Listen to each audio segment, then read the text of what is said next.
called Living History Speaker Series, Stories from Here. The objective is twofold: to help people in our community regain a sense of value and purpose after the retirement, or not, and that we, the audience, become enriched as people and members of this community by listening and sharing and getting to know those stories, and maybe even reliving the history that is part of the community in which we live. I feel like a great-grandmother of the theater in Nanaimo, because within our own group, the wonderful people coming up, and knowing that we at least started this roller coaster, and also seeing our own members' names on other people's programs too. They go out, they share what they've learned, and it's a wonderful experience for everyone. And although my dad continued to do some logging using the old truck tractor in between other jobs, that pretty well ended my career at logging with horses and single drum winch, although I did do logging in camps afterwards. But I enjoyed working with my dad in the bush, and I look back to that experience with feelings of gratitude. So thank you. Amit, goeie naam. Which meant sit and listen. And that was it. My teaching began at the age of 17. And I was the elders coordinator since.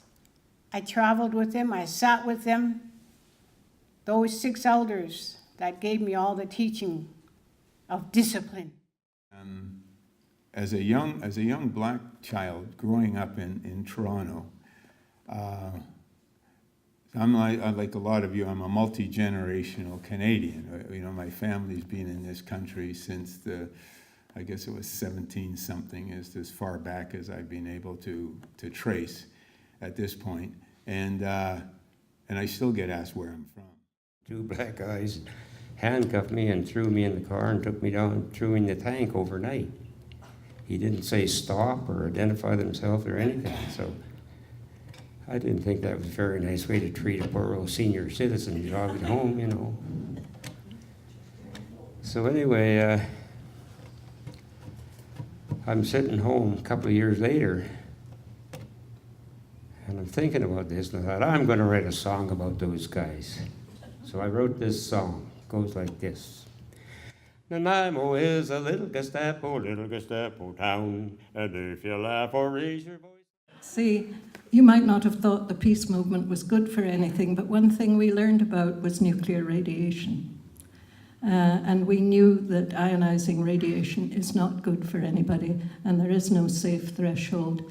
And I had a back pocket full of factoids about legitimate factoids that could be substantiated about why the dangers of ionizing radiation were not a good thing to have in downtown Nanaimo.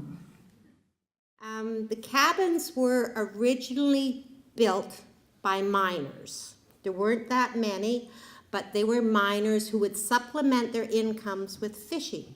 And then they would take their fish and trade them for meat or vegetables in town. My soul took leave of my heart.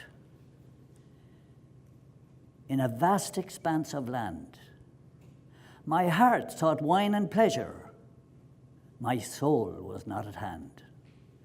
I roamed across the vastness, afraid to look at me, till I met the ghost of Henry Hudson, a-dancing on the sea. Granny, may you rest in peace. You inspire me in my poems. Amen. Thanks. Living History Speaker Series. We've had a total of 62 speakers. Tonight's 3 speakers brings us to a total of 65. We've had a fabulous run.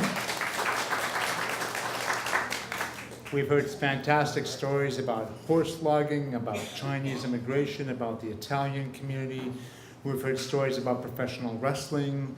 We've heard all sorts of wild and wonderful tales. And tonight I think we're in for a treat. We have 3 very exceptional guests, and I think you're going to enjoy their stories immensely. I'll start off with our first.